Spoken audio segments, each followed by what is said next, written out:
नमस्ते दोस्तों, आइए जानते हैं झारखंड की ताजा खबरें। वीडियो को लाइक कीजिए और अगर अभी तक आपने चैनल को सब्सक्राइब नहीं किए हैं तो चैनल को सब्सक्राइब कर लीजिए। लंबे समय से सहारा इंडिया में निवेश करने वाले लोगों के लिए बड़ी खुशखबरी सामने आई है। जिन लोगों की पूंजी वर्षों से फंसी हुई थी, उन्हें अब राहत मिलनी शुरू हो गई है। सहारा इंडिया रिफंड प्रक्रिया की पहली किस्त जारी कर दी गई है और जिन निवेशकों का नाम सूची में है, उनके खातों में पैसा आना शुरू हो चुका है। केंद्र सरकार और भारतीय प्रतिभूति और विनिमय बोर्ड (SEBI) की निगरानी में इस पूरी प्रक्रिया को अंजाम दिया जा रहा है। अगर आपके पास भी राशन कार्ड है तो मोदी सरकार के द्वारा दिवाली का तोहफा दिया जा रहा है, जिसमें कहा जा रहा है कि अगर राशन कार्ड में मुखिया का नाम महिला का है तो उसे 20,000 रुपये और 50 किलो गेहूं के साथ एक सिलेंडर भी फ्री दिया जाएगा। इसके लिए आप लोगों को आवेदन करना होगा और आवेदन कैसे करेंगे आगे आप लोगों को बताने वाला हूं, जिसे आप लोग घर बैठे ही मोबाइल से आवेदन ऑनलाइन ही कर सकते हैं। आज के दौर में पढ़ाई पूरी तरह डिजिटल हो चुकी है। स्कूल या कॉलेज में असाइनमेंट, प्रोजेक्ट, ऑनलाइन क्लास और रिसर्च के लिए लैपटॉप एक जरूरी साधन बन गया है। लेकिन कई छात्र ऐसे हैं जो आर्थिक रूप से कमजोर होने के कारण लैपटॉप नहीं खरीद पाते। इसी समस्या को देखते हुए सरकार ने फ्री लैपटॉप योजना 2025 की शुरुआत की है। योजना के तहत योग्य छात्रों को बिल्कुल मुफ्त में लैपटॉप दिए जाएंगे, जिससे वे बिना किसी आर्थिक दबाव के अपनी पढ़ाई जारी रख सकें और डिजिटल लर्निंग का पूरा लाभ उठा सकें। सोने और चांदी की कीमतों में पिछले कुछ समय से लगातार तेजी देखने को मिल रही है। लगभग रोज ही नए रिकॉर्ड बन रहे हैं, जो आम जनता और निवेशकों दोनों के लिए चिंता का विषय बन गया है। भारतीय बुलियन एंड ज्वेलर्स एसोसिएशन की वेबसाइट पर उपलब्ध जानकारी के अनुसार 24 कैरेट सोने की कीमत 1,22,098 रुपये प्रति 10 ग्राम तक पहुंच गई है। यह कीमत लगातार ऊपर की ओर जा रही है और हर दिन नए शिखर छू रही है। इसके साथ ही चांदी की कीमत भी काफी बढ़कर 1,52,700 रुपये प्रति किलोग्राम हो गई है। अक्टूबर 2025 का महीना देश भर में उत्सव और छुट्टियों से भरा हुआ साबित हो रहा है। इस बार कई राज्यों में लगातार छुट्टियों की घोषणा की गई है, जिससे छात्रों, शिक्षकों और सरकारी कर्मचारियों के चेहरों पर मुस्कान लौट आई है। त्योहारों और सांस्कृतिक आयोजनों के चलते लोगों को एक साथ कई दिनों का अवकाश मिलने जा रहा है। दिल्ली, उत्तर प्रदेश, बिहार, हरियाणा, पंजाब और राजस्थान जैसे राज्यों में इन छुट्टियों को लेकर खास उत्साह देखा जा रहा है। भाजपा ने कांग्रेस पर झारखंड में सूचना आयोग को पंगु बनाने का आरोप लगाया है। भाजपा प्रवक्ता प्रतुल शाहदेव ने कहा कि कांग्रेस सरकार ने पिछले 5.5 वर्षों से सूचना आयुक्तों की नियुक्ति नहीं की, जिससे आयोग निष्क्रिय हो गया है। उन्होंने यूपीए शासन में सूचना अधिकार के दुरुपयोग का भी आरोप लगाया और मोदी सरकार में पारदर्शिता की बात कही। सुप्रीम कोर्ट में सीबीआई की हस्तक्षेप याचिका ने विधानसभा नियुक्ति घोटाले की जांच को एक नया मोड़ दिया है। सीबीआई का उद्देश्य जांच में शामिल होकर घोटाले की गहराई तक जाना और दोषियों को न्याय दिलाना है। इस कदम से न्यायिक प्रक्रिया में पारदर्शिता आने की उम्मीद है। घाटशिला में बाबूलाल मरांडी और चंपाई सोरेन जैसे बीजेपी के कई शीर्ष नेताओं ने कमान संभाल ली है। इससे पार्टी कार्यकर्ताओं में उत्साह का माहौल है। राजनीतिक हलकों में चर्चा है कि कांग्रेस और जेएमएम के बीच दूरियां बढ़ रही हैं। बीजेपी आगामी चुनावों के लिए अपनी रणनीति को मजबूत करने में लगी है। ट्रिपल आईटी रांची में आईआईटी पटना के सहयोग से हाइब्रिड मोड में एमटेक, एमबीए और एमसीए पाठ्यक्रम शुरू हो गए हैं। इसके साथ ही BTech in mathematics and computing course भी शुरू किया गया है। निदेशक प्रोफेसर राजीव श्रीवास्तव ने बताया कि एमटेक और पीएचडी में नामांकन के लिए ओपन एडमिशन शुरू हो गया है। नया कैंपस 2026 तक तैयार होने की उम्मीद है। झारखंड राज्य बार काउंसिल का चुनाव सुप्रीम कोर्ट के आदेश के अनुसार 31 जनवरी तक होगा। काउंसिल ने बीसीआई से नामांकन शुल्क कम करने की मांग की है, क्योंकि झारखंड के कई जिले आर्थिक रूप से पिछड़े हैं और अधिवक्ताओं के लिए अधिक शुल्क देना मुश्किल है। वर्ष 2025 के लिए 90 लाख रुपए का बजट स्वीकृत किया गया। कांग्रेस नेता पवन खेड़ा ने रांची में संविधान पर बोलते हुए कहा कि एसआईआर के नाम पर ऐसे कागज मांगे जा रहे हैं जब कागज का आविष्कार भी नहीं हुआ था। कृषि मंत्री शिल्पी नेहा तिर्की ने लोकतंत्र को खतरे में बताया और युवाओं में भटकाव की बात कही गई। बंधु तिर्की ने मताधिकार के महत्व पर जोर दिया। राजग राष्ट्रीय जनतांत्रिक गठबंधन ने आगामी चुनावों में बागियों और विरोधियों से निपटने के लिए रणनीति बनाई है। पिछले चुनावों से सबक लेते हुए राजग के नेता हर सीट को जीतने के लिए मेहनत कर रहे हैं। वे स्थानीय मुद्दों पर ध्यान केंद्रित कर रहे हैं और बागियों को शांत करने की कोशिश कर रहे हैं। राजग एकजुट होकर चुनाव लड़ने के लिए प्रतिबद्ध है। भारत यूएनटीसीसी के प्रमुखों के सम्मेलन का आयोजन करेगा, जिसमें रक्षा मंत्री राजनाथ सिंह भाग लेंगे। यह सम्मेलन भ्रष्टाचार विरोधी उपायों पर केंद्रित है। भारत की मेजबानी भ्रष्टाचार के विरुद्ध लड़ाई में एक महत्वपूर्ण कदम है, जो वैश्विक सहयोग को बढ़ावा देगा। देश भर में लंबित आपराधिक मामलों को निपटाने के लिए सुप्रीम कोर्ट ने तदर्थ जजों की नियुक्ति को मंजूरी दी थी। 9 महीने बाद भी किसी हाई कोर्ट ने नामों की सिफारिश नहीं की है। विधि मंत्रालय को भी कोई सिफारिश नहीं मिली है। संविधान का अनुच्छेद 224A सेवानिवृत्त जजों की नियुक्ति की अनुमति देता है। नियुक्ति प्रक्रिया सामान्य जजों की तरह ही होगी, लेकिन राष्ट्रपति नियुक्ति वारंट पर हस्ताक्षर नहीं करेंगे। पश्चिम बंगाल में मतदाता सूची के विशेष पुनरीक्षण SIR को लेकर तृणमूल कांग्रेस के नेता लगातार धमकी भरे बयान दे रहे हैं। कुणाल घोष ने कहा कि एक भी मतदाता का नाम काटा गया तो दिल्ली में चुनाव आयोग के सामने प्रदर्शन होगा।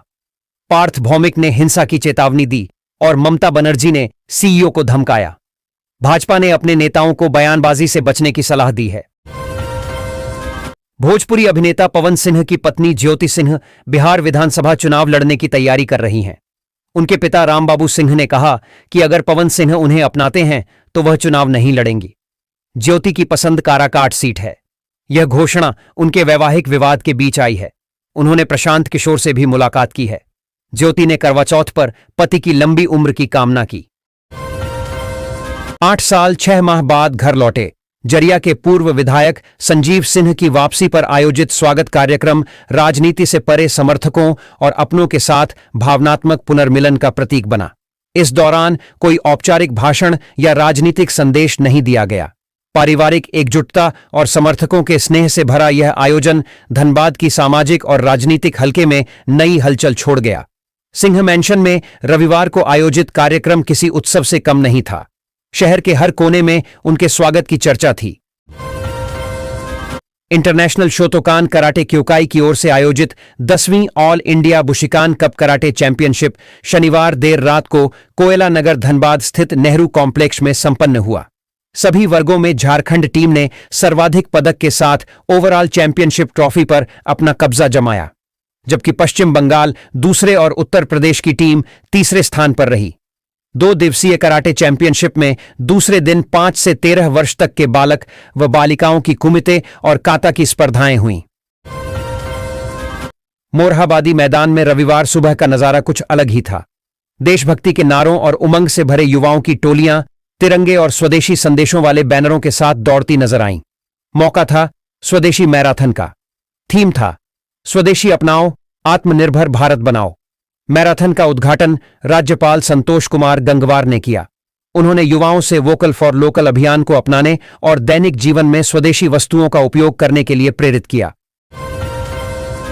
दर्शक दीर्घा से पिंकी कुमारी ने सवाल किया, हमारा राज्य खनिज संपदाओं से भरा हुआ है, कई कल कारखाने हैं, लेकिन हम बाहर जाते हैं पैसा कमाने के लिए, जहां 12 से 14 घंटे तक काम करना पड़ता है। मैं यह दर्द झेल चुकी हूं। ऐसा कब होगा कि यहां की लड़कियों को मजबूरी में कमाने के लिए बाहर न जाना पड़े? जवाब देते हुए पवन खेड़ा कहते हैं, मैं आपका दर्द समझ सकता हूं। आप आईना दिखा रही हैं। आप जो बोल रही हैं उस पर लंबे समय से बहस चल रही है। नियम है स्थानीय लोगों को काम मिले। डीएवी बिष्टुपुर की ओर से रविवार को बिष्टुपुर में रन फॉर डीएवी का आयोजन किया गया। इसमें 510 विद्यार्थियों ने हिस्सा लिया। दौड़ में विद्यार्थियों के अलावा शिक्षकों व अभिभावकों ने भी शिरकत की। यह दौड़ महात्मा गांधी के स्वास्थ्य, सद्भाव और मानवता की सेवा के आदर्शों को समर्पित था। इस आयोजन का उद्देश्य विद्यार्थियों, अभिभावकों और समाज में स्वास्थ्य, पर्यावरण संरक्षण और शिक्षा के प्रति जागरूकता फैलाना था।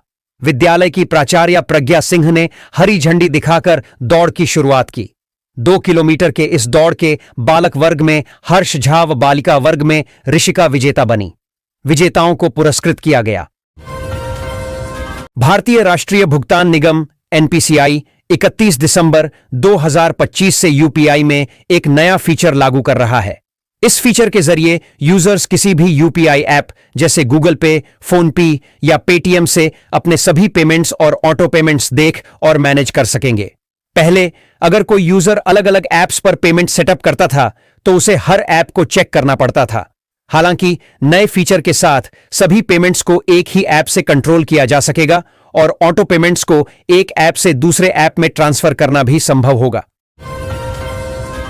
भारत निर्वाचन आयोग ने घाटशिला उपचुनाव की अधिसूचना जारी कर दी है, जिसके साथ ही नामांकन प्रक्रिया शुरू हो गई है।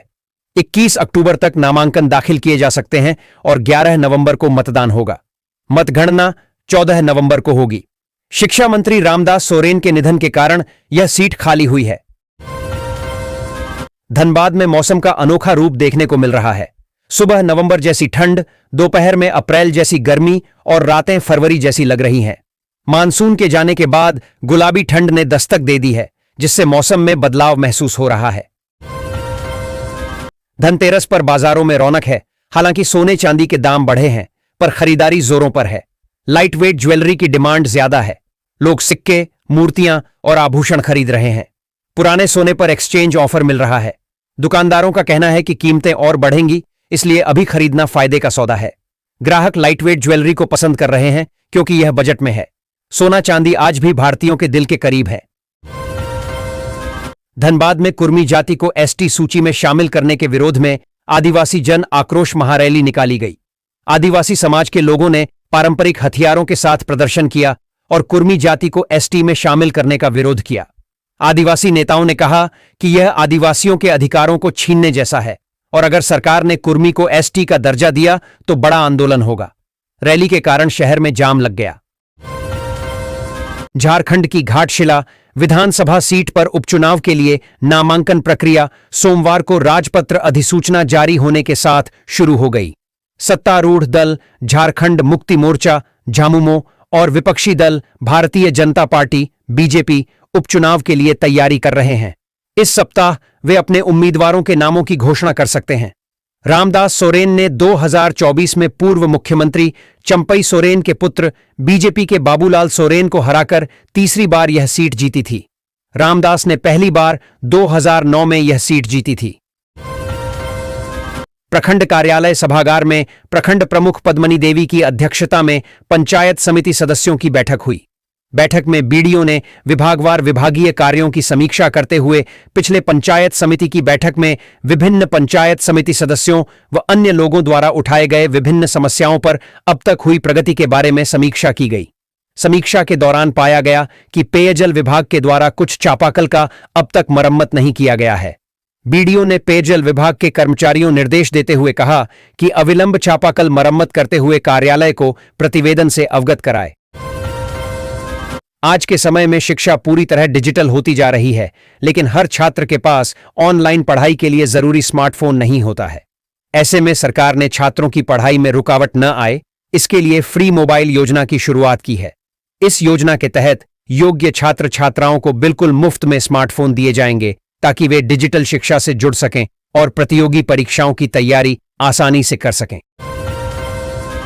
महिलाओं को आत्मनिर्भर बनाने और रोजगार से जोड़ने के लिए सरकार द्वारा बीमा सखी योजना की शुरुआत की गई है।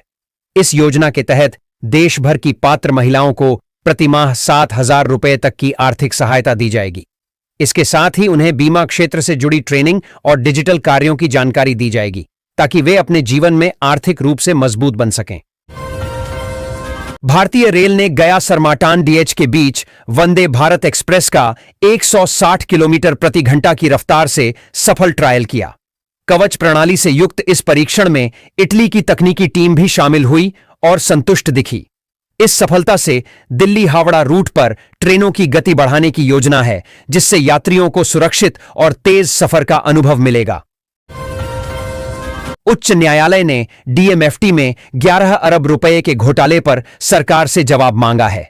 याचिकाकर्ता का आरोप है कि बिना काम किए ही राशि निकाल ली गई।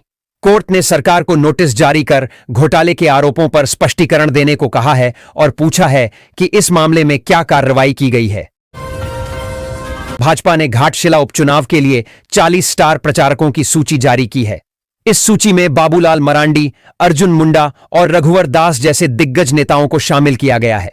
भाजपा इस उपचुनाव में जीत हासिल करने के लिए पूरी ताकत लगा रही है और स्टार प्रचारकों की यह सूची पार्टी की गंभीरता को दर्शाती है। गोड्डा होम्योपैथी कॉलेज में प्राध्यापकों की नियुक्ति के लिए योग्य उम्मीदवार नहीं मिल पाए हैं। कॉलेज प्रशासन अब अनुबंध के आधार पर नियुक्ति करने पर विचार कर रहा है ताकि शिक्षण कार्य में कोई बाधा न आए। योग्य अभ्यर्थियों की कमी के कारण यह निर्णय लिया गया है। घाटशिला उपचुनाव में राजनीतिक समीकरण तेजी से बदल रहे हैं। पूर्व मुख्यमंत्री चंपाई सोरेन सक्रिय हैं, लेकिन जामुमो अब तक बलमुचू को मनाने में असफल रहा है। कांग्रेस के नेता जामुमो का समर्थन कर रहे हैं, पर बलमुचू की नाराजगी से कार्यकर्ता निष्क्रिय हैं। मुख्यमंत्री हेमंत सोरेन को स्थिति से अवगत कराया गया है और अब देखना है कि पार्टी बलमुचू के अनुभव का लाभ कैसे उठाती है। देहरादून में 4 से 10 अक्टूबर तक आयोजित 50वीं सब जूनियर नेशनल बास्केटबॉल चैंपियनशिप 2025 में पहली बार झारखंड की सब जूनियर टीम ने दूसरा स्थान रनर अप हासिल किया। हर मैच में झारखंड की टीम ने सटीक पासिंग, मजबूत डिफेंस और आक्रामक खेल से दर्शकों को रोमांचित किया। फाइनल मैच में झारखंड का सामना उत्तर प्रदेश से हुआ। झारखंड ने पूरे खेल में उत्तर प्रदेश को कड़ी टक्कर दी, लेकिन अंतिम मिनटों में सिर्फ 2 अंकों के अंतर से पीछे रह गया। हालांकि यह हार झारखंड के लिए सम्मानजनक रही। यह पहली बार था जब राज्य की टीम ने नेशनल फाइनल में जगह बनाई। सेक्टर 2 स्थित कला केंद्र में रविवार को मजदूर नेता कन्हैया पांडेय के नेतृत्व में इंटक का शंखनाद मजदूर समागम का आयोजन हुआ। कार्यक्रम में मुख्य अतिथि बेरमो विधायक जयमंगल सिंह और धनबाद लोकसभा कांग्रेस की पूर्व प्रत्याशी अनुपमा सिंह उपस्थित थे। बेरमो विधायक श्री सिंह ने कहा कि पिछले 1.5 वर्षों से बोकारो धनबाद में मजदूर की आड़ में सिर्फ राजनीति की गई। विस्थापितों की लड़ाई में शहीद हुए प्रेम महतो को अभी तक न्याय नहीं मिला। स्वप्रेम महतो के परिजनों को किया वादा एक भी पूरा नहीं किया गया। गालूडीह में रविवार की शाम कुडमी समाज की घाटशिला विधानसभा स्तरीय बैठक हुई। बैठक में समाज के सदस्यों ने कहा कि केंद्र और राज्य सरकार समाज की मांगों को 15 दिनों के अंदर पूरा करे, अन्यथा कुडमी समाज घाटशिला उपचुनाव में वोट बहिष्कार करेगा। 75 सालों से भारतीय संविधान का अनुसरण करते हुए वोट करते आ रहे हैं। समाज के संवैधानिक अधिकारों का हनन हो रहा है।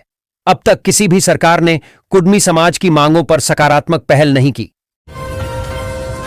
झारखंड के मुख्य निर्वाचन पदाधिकारी के रवि कुमार ने रविवार को घाटशिला अनुमंडल सभागार में घाटशिला विधानसभा उपचुनाव की तैयारियों को लेकर वरीय पदाधिकारियों के साथ बैठक की। बैठक के बाद के रवि कुमार व अन्य पदाधिकारियों ने मतदाता जागरूकता के लिए गुब्बारे उड़ाकर स्वीप कार्यक्रम का शुभारंभ किया। मौके पर फर्क पड़ता है आपके एक वोट से का संदेश दिया गया। उन्होंने हस्ताक्षर अभियान का शुभारंभ किया। मौके पर अनुमंडल कार्यालय प्रवेश द्वार को तिरंगे गुब्बारों से सुसज्जित कर उपचुनाव स्वागत द्वार बनाया गया।